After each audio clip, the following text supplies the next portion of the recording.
Olá, muito boa noite para você. Seja bem-vindo ao JL2 desta terça-feira, dia 1º de abril. Veja agora as principais notícias do dia.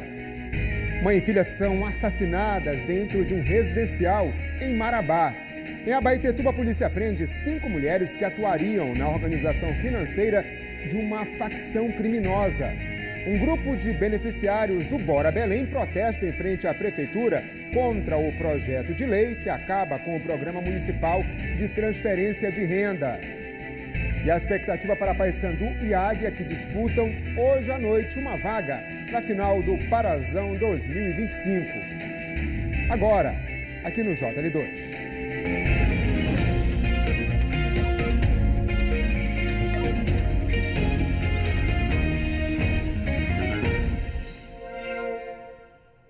A Câmara de Vereadores aprovou um projeto de lei para encerrar o programa de transferência de renda Bora Belém, que foi criado durante a pandemia. Cerca de 80 mil pessoas são beneficiárias. Hoje, um grupo protestou em frente à Prefeitura de Belém. Com cartazes e panelas, os manifestantes, entre eles beneficiários do programa Bora Belém, se concentraram em frente à sede da Prefeitura. A mobilização na manhã de hoje foi mais um reflexo da decisão da Câmara de encerrar o programa de transferência de renda do município, criado em 2021, durante a pandemia. Esse dinheiro, ele paga isso, já que a escola pública não atende a necessidade deles, porque os dois são atípicos, os dois são autistas. Então, assim, esse dinheiro é extremamente essencial, porque eu conseguindo pagar a escola deles, eu consigo fazer um bico ou outro, consigo trabalhar, estudar no momento que eles estão na escola. Esse dinheiro é um complemento da nossa renda. Para quem mora alugado, é muito difícil não ter esse dinheiro. Na semana passada, a Câmara Municipal votou pela extinção do programa Bora Belém. 18 vereadores votaram a favor, 7 parlamentares votaram contra. Outros 10 não votaram por abstenção ou por ausência na sessão.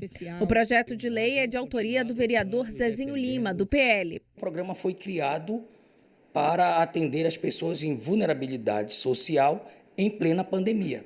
A pandemia já acabou faz tempo, então não há mais essa necessidade. Então está devolvendo um recurso para Belém, para a Prefeitura de Belém, para ele poder trabalhar. Nós não poderíamos compactuar com a extinção de um programa que veio para suprir uma necessidade básica das famílias. Para muitos pode parecer muita coisa o volume que isso faz, mas para essas famílias é essencial para garantir, muitas vezes, uma cesta básica para passar o mês inteiro. O Bora Belém beneficia cerca de 80 mil pessoas em situação de extrema vulnerabilidade social.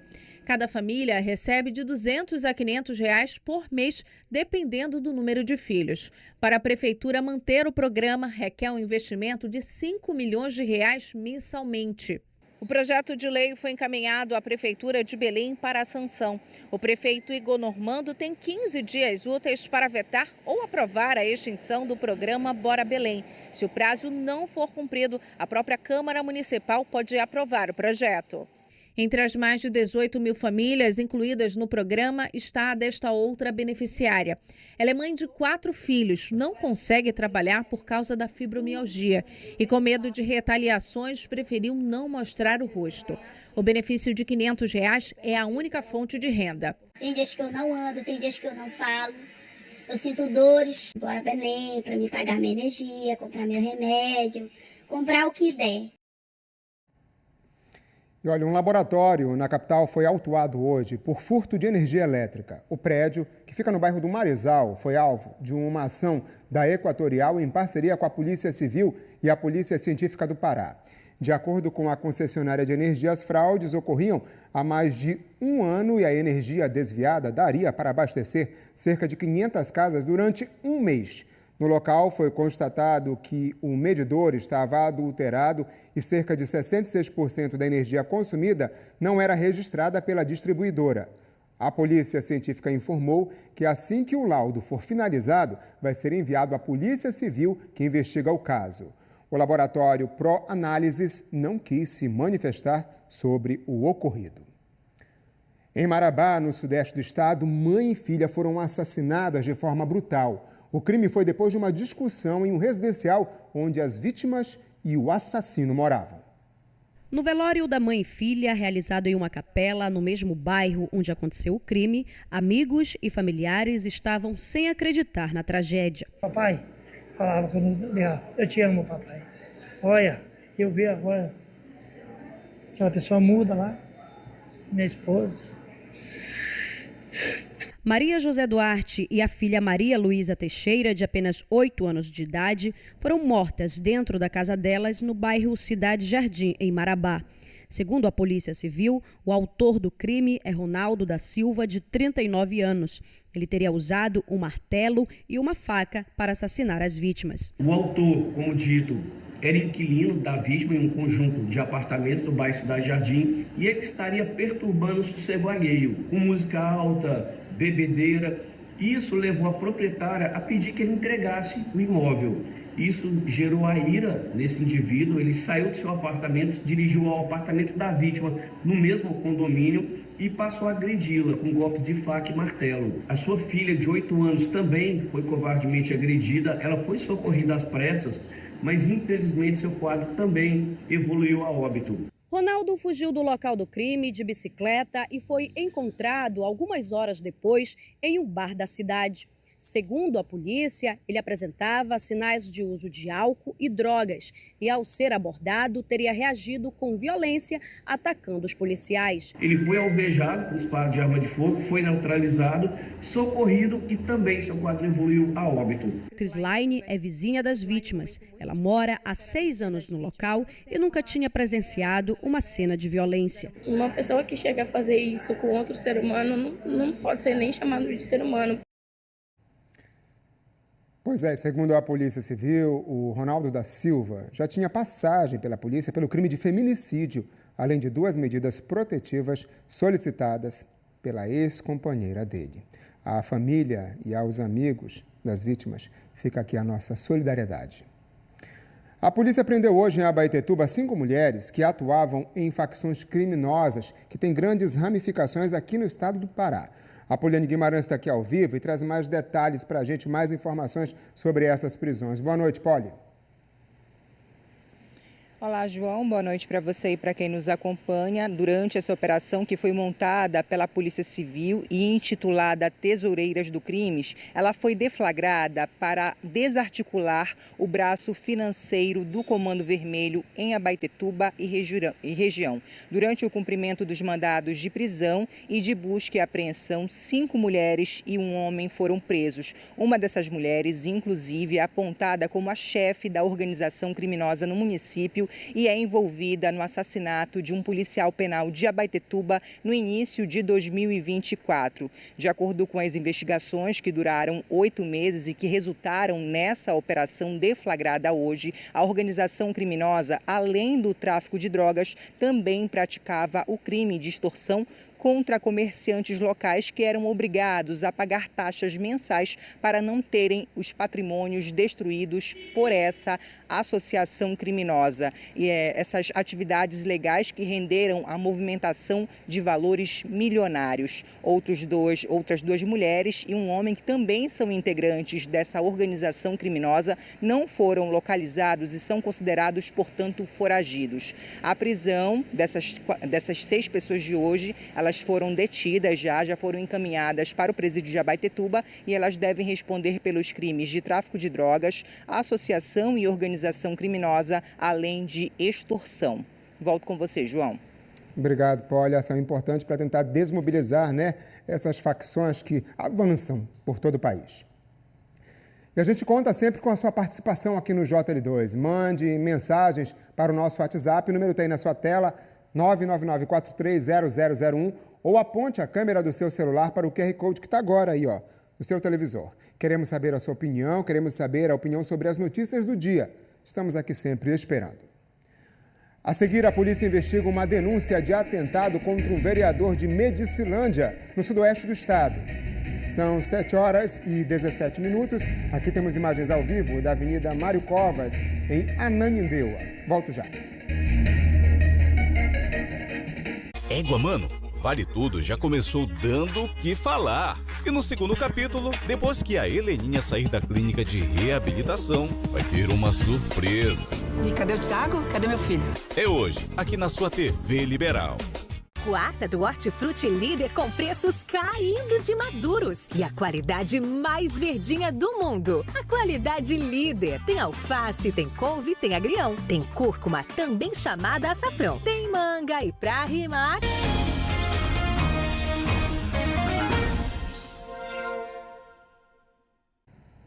Em Medicilândia, no sudoeste do estado, a polícia investiga um possível atentado sofrido por um vereador da cidade. O caso ocorreu ontem à noite em uma agrovila do município. Antony Piovesan, do PSD, teve o carro atingido por pelo menos 6 tiros que teriam sido disparados por 2 homens que estavam em uma moto. O vereador tinha acabado de sair do carro e não se feriu. A polícia tenta localizar os autores dos disparos. Um incêndio atingiu várias casas de uma comunidade na zona rural de Parauapebas, no sudeste do estado. Ninguém ficou ferido, mas uma das moradias foi completamente destruída.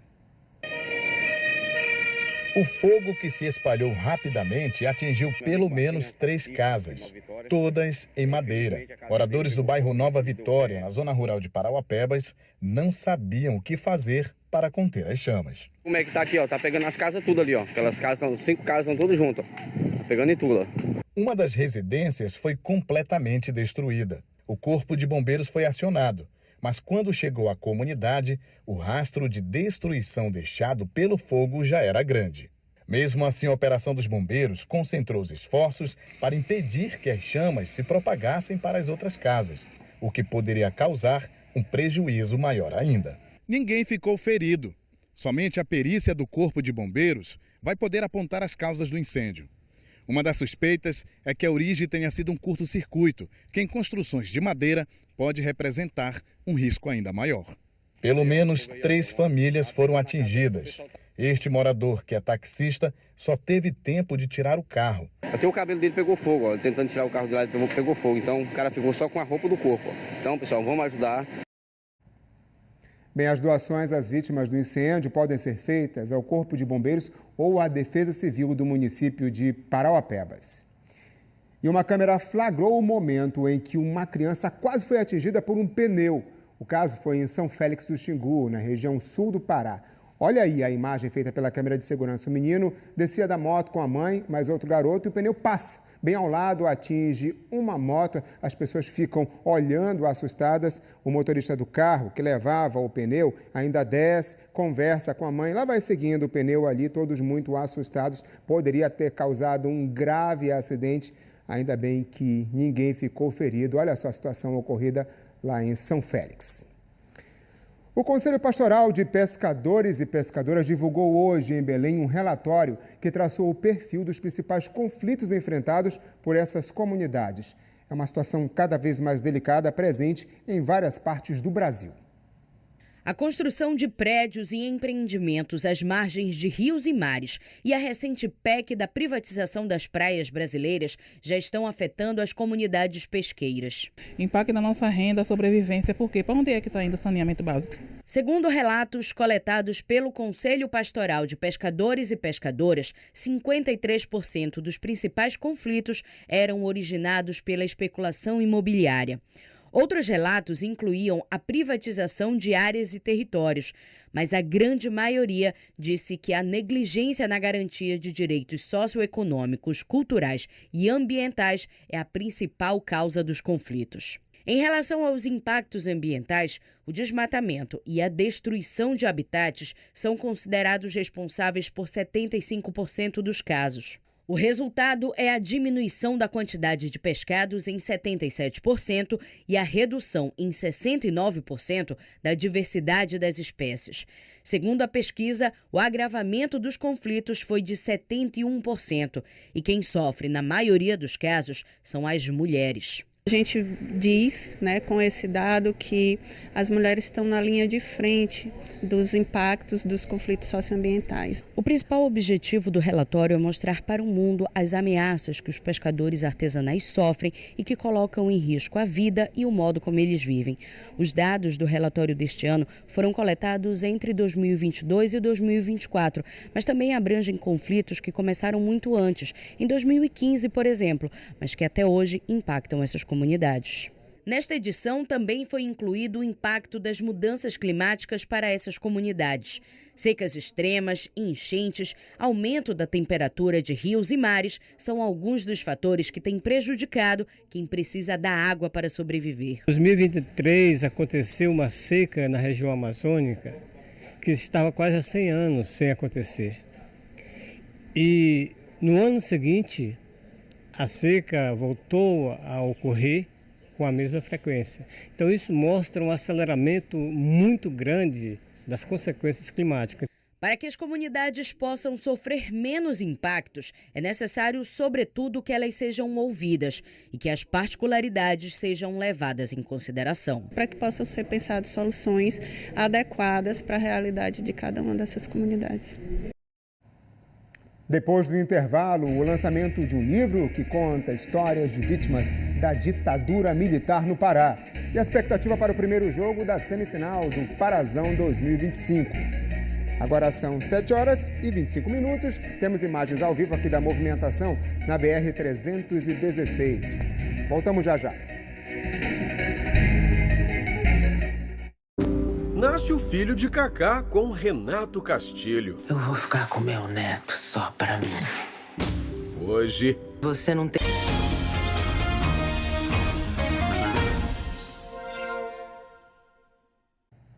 Histórias de homens e mulheres vítimas da ditadura militar no Pará foram reunidas em um livro lançado hoje em Belém. A obra retrata o período marcado pela violação de direitos. A dor é de quem perdeu o irmão para a ditadura. César Moraes Leite tinha 19 anos. Era calouro de matemática da Universidade Federal do Pará. E no dia 10 de março de 1980, teve o futuro interrompido. Foi um dia de um grande choque, que a gente não pode precisar se é um choque triplo, quádruplo, aquela coisa compulsiva ali de dor, de horror.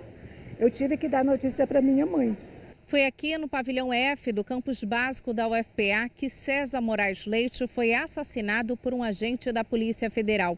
Tudo aconteceu durante uma aula da disciplina Estudos dos Problemas Brasileiros, imposta durante o regime militar. Na época, Edilza também estudava no campus. Era coordenadora do Diretório Central dos Estudantes. Até hoje lembra do episódio de horror na universidade. Um agente da Polícia Federal chamado Delmo também estava assistindo esta aula e deixou a sua arma cair.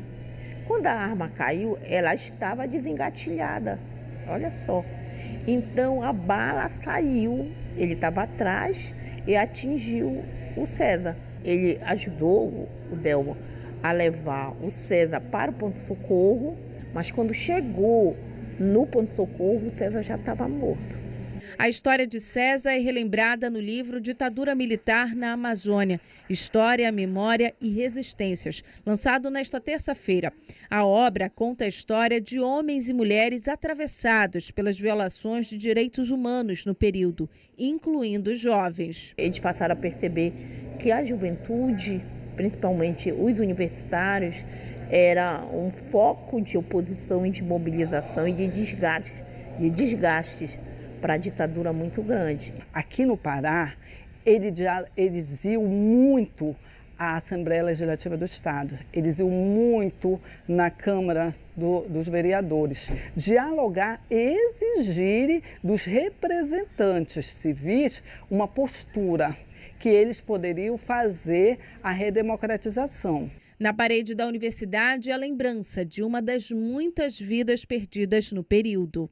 Por mais que o meu irmão fosse uma pessoa de muitas amizades, uma pessoa muito interativo, e que não fosse um militante, ele foi um alvo ali naquele momento. Então quem Quem vai dizer quais são os alvos? Quantos outros alvos igual ao Mano, igual ao César Moraes Leite não existiram? A gente procura sempre fazer uma homenagem para ele, mas sempre mostrando que a ditadura foi uma coisa perversa e que nós temos aí a obrigação, né, de fazer esse clamor do ditadura nunca mais.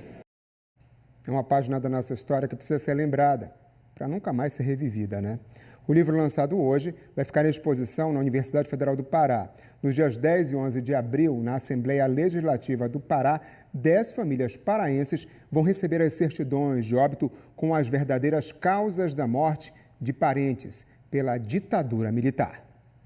Um encontro realizado em Manaus discutiu hoje as candidaturas do Teatro da Paz e do Teatro Amazonas ao título de Patrimônio Mundial Cultural da Unesco.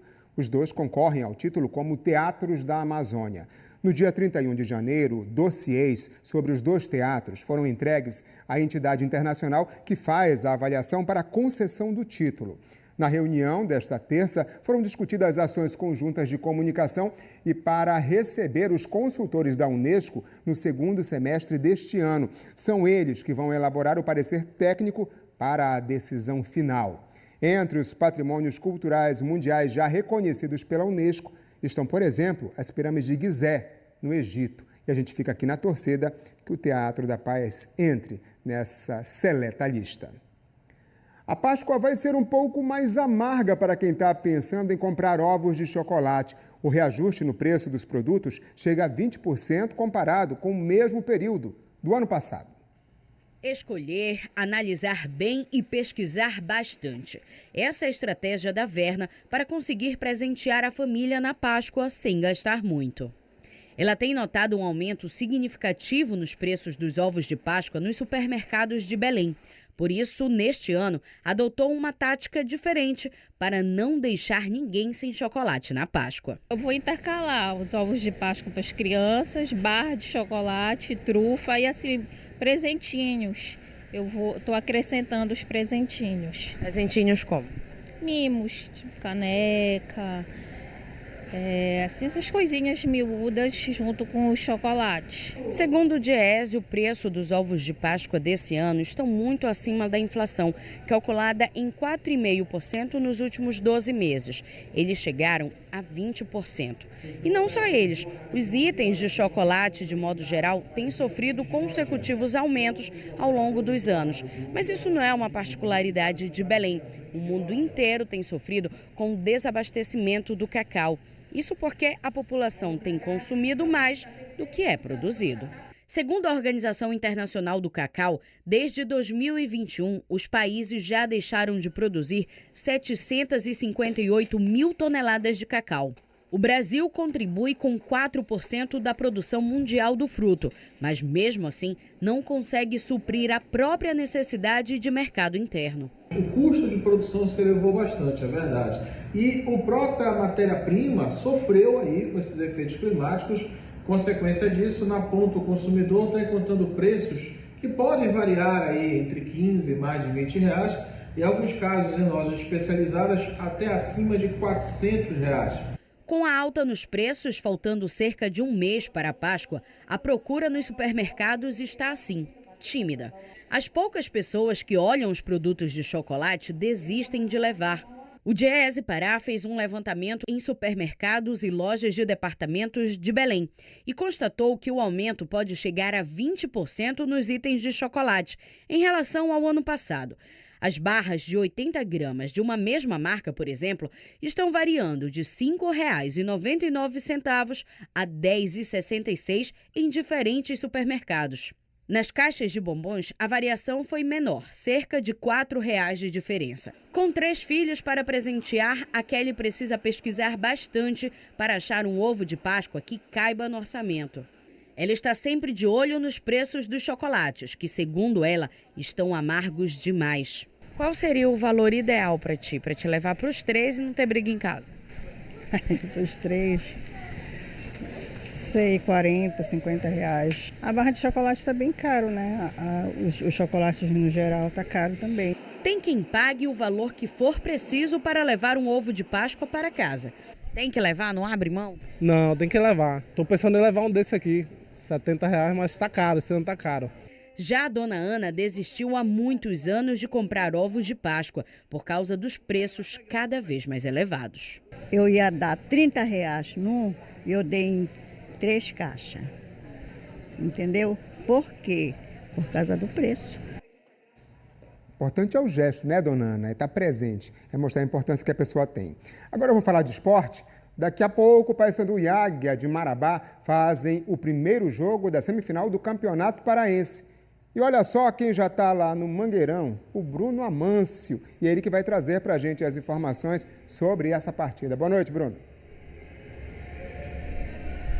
Boa noite, João. Boa noite a todos do JL2. Isso mesmo, estamos aqui no Mangueirão, onde a bola rola daqui a pouquinho para Paysandu e Águia de Marabá, semifinal do Campeonato Paraense. Os dois times já aqui no aquecimento. E olha, João, uma curiosidade. Essa não é uma novidade, esse confronto não é uma novidade na semifinal do estadual. É a 4ª vez seguida que Paysandu e Águia de Marabá se enfrentam nessa fase. Em 2022, o Paysandu se deu melhor, classificou para a grande decisão. Em 2023, quem se deu bem foi o Azulão Marabaense, com o herói daquela partida sendo o Axel Lopes, o herói nas penalidades, e ele segue dono da posição até hoje. Já na temporada passada, o Paysandu foi melhor do que o Águia de Marabá, conseguiu a classificação para a final e ficou com o título, vencendo o Remo na grande decisão. Olha só, reforçando, a bola rola às 8 horas da noite, é jogo único, ou seja, se terminar empatado no tempo normal, a decisão da vaga para a final vai para os pênaltis. E aí o vencedor vai para a decisão. Quem perder vai para a Copa Grão-Pará, onde ficam os eliminados desse mata-mata do estadual. Com todos esses detalhes e o lance a lance dessa partida, é só acessar o ge.globo.pa, tem todos os detalhes lá para vocês. E eu volto contigo, João, um forte abraço. E a gente conta essa história de Paysandu e Águia amanhã nos nossos telejornais. Valeu, Bruno. Então daqui a 20 minutos começa a partida que vai definir o finalista do Parazão. Valeu. E amanhã, Remo e Tuna se enfrentam pelo outro jogo da semifinal do Parazão. O João Vanderlei mostra como está a expectativa dos times para esse confronto. Olá, amigos do JL2, uma boa noite. Amanhã tem clássico valendo pelas semifinais do Campeonato Paraense. Clube do Remo e Tunaluso lutam por uma vaga na grande decisão. Na fase anterior, o Clube do Remo venceu Santa Rosa por 2-0 sem tanta dificuldade. E o time fez o último treino com bola, hoje pela manhã no campo da OAB. Para a partida contra a Lusa, o Remo terá de volta o lateral direito Marcelinho. Ele ficou de fora por alguns problemas particulares, mas já foi reintegrado ao grupo. Ele vai lutar pela vaga com Cadu, que entrou em campo no intervalo da última partida. Mas quem falou sobre o jogo desta quarta-feira foi o Meia Dodô. Ele fez um dos gols da classificação azulina e projetou um clássico complicado contra a Tuna. A gente sabe da importância do jogo, a gente sabe que nunca tem jogo fácil, todos os jogos são difíceis. A gente respeita muito a equipe da Tuna, a gente sabe que é uma grande equipe, tem que ser respeitada pelo campeonato, pela sua história. Então a gente vem encarando como uma final, como foi contra o Santa Rosa, e agora também a gente encara com a Tuna como uma final. É mais um passo que a gente tem que dar em busca do nosso objetivo, então a gente está bem concentrado para a gente poder fazer o nosso melhor e conseguir a classificação. Já pelo lado Cruz Maltino, a reapresentação teve um sabor de alívio. Após um empate em 3-3 no tempo normal, a classificação contra o Castanhal veio apenas nos pênaltis. Autor da defesa que colocou a Lusa nas semifinais, o goleiro Lucão também falou sobre a expectativa para o jogo. Agora é virar a chave para o jogo de quarta-feira, que é uma decisão, uma semifinal contra o Remo. Vai ser uma partida muito difícil, mas nós vamos firme para alcançar nosso objetivo, que é a classificação para essa grande final. Clube do Remo e Tunaluso se enfrentam pelas semifinais do Parazão pela 4ª vez desde 2021, ano que a Tuna voltou a disputar a primeira divisão do Parazão. E o retrospecto é de 2 classificações azulinas e uma da Tuna. Então está tudo em aberto e equilibrado para a semifinal de amanhã. A bola rola às 8 da noite no Estádio Mangueirão. E tem comentário, sua participação aqui no JL2. O primeiro é sobre o projeto aprovado na Câmara para a extinção do programa de transferência de renda Bora Belém, o Eric Silva. Boa noite para você, Eric. Para um vereador que ganha cerca de 15 mil em Belém e não lhe falta nada, R$300 é troco, mas para muitas famílias é tudo que elas ganham por mês. 4 anos passam rápido. Não esqueçam disso, vereadores. Ele diz, contra o povo. Aí o desabafo do Eric e Adriana Ramos. Quem precisa do Bora Belém são pessoas que vivem na linha da pobreza, torcendo que o prefeito vete o projeto. Está sobre aí a apreciação aí, né, do prefeito de Belém. Sara Rodrigues diz o seguinte: oi, boa noite para você, Sara. Já tacaram o ovo normal, imagina o de chocolate. É verdade, né, Sara? O preço cada vez mais nas alturas, fica difícil. Inclusive, o ovo normal está se tornando já artigo de luxo na nossa casa. A gente fica por aqui, se despede com imagens ao vivo da primeira partida, que vai definir o finalista do Parazão 2025. Uma boa noite, até amanhã.